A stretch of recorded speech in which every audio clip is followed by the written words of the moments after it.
Regarding the exterior, the best thing of this boat is the deck. The deck is seeded with epoxy resin and fiberglass, and this is what grants the dry boat inside. Okay.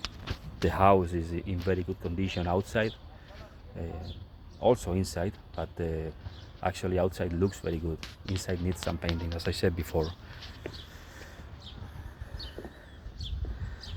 It's a comfortable boat for 4 people. More people would suffer, actually. It would not be comfortable, more than 4 people. But well, it's a small boat anyway. This is the motor, which is an 8 horse outboard, 2 strokes. The sails were made in 2016, and after they were made, they've been used for maybe 20 hours. Both the main and the mid-sen sail, which is not here now, it's in the garage. But I have discovered that actually as a sloop it sails quite good, so I never had the pressure to put the mid-sen back.